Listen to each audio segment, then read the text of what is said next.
Bienvenue dans cette toute nouvelle vidéo dédiée aux étudiants en études supérieures. Le but de la vidéo étant d'apprendre à écrire un nombre sous forme exponentielle, non pas comme on le faisait en terminale, mais par la technique de l'arc-moitié. Okay, donc en effet, la technique de l'arc-moitié permet d'écrire facilement des nombres sous forme exponentielle, comme ça va être le cas ici.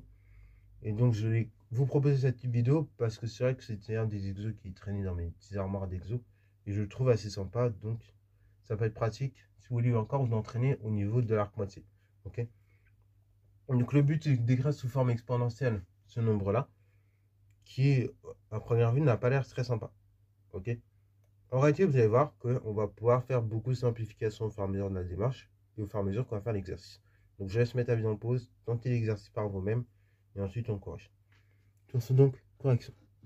Donc z c'est 1 plus racine de 2 facteur 1 moins i sur 1 plus i racine de 3. Donc là, quand on veut écrire un nombre comme ça sous forme exponentielle, on peut déjà essayer d'écrire chacun des termes sous forme exponentielle. Ok, donc on a 1 plus racine de 2, 1 moins i, on va tenter d'écrire sous forme exponentielle. Quand je vais écrire un nombre sous forme exponentielle, de manière traditionnelle, on calcule le module. Donc là, le module de 1 plus i ou 1 moins i, c'est égal à racine de 2. Et après, je vais factoriser le nombre par le module. Donc je vais avoir 1 sur racine de 2 que je peux écrire racine de 2 sur 2, moins i sur racine de 2 que je peux écrire i facteur racine de 2 sur 2. Je fais pareil au dénominateur. Je calcule le module de 1 plus i racine de 3, ce qui me fait donc 2, que je factorise ensuite, qui me permet de factoriser ensuite le nombre qui est en bas. Donc ça fait 1 demi plus i racine de 3 sur 2. Une fois que j'ai écrit ça, c'est parfait. Alors, la racine de 2 fois racine de 2, ça fait 2. 2 divisé par 2, ça fait 1. Donc je peux simplifier en disant que c'est 1 divisé par racine de 2 sur 2 moins i racine de 2 sur 2 sur 1 demi plus i racine de 2, 3 sur 2. Ok, une fois que j'ai dit ça, c'est parfait. Là, je dégaine un petit stylo couleur pour qu'on puisse voir les choses.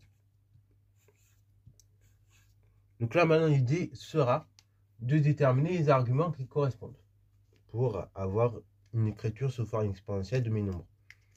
Donc là, le but, ça va être de trouver l'argument ou l'angle θ, tel que le cosinus c'est racine de 2, et le sinus, du coup, c'est moins racine de 2.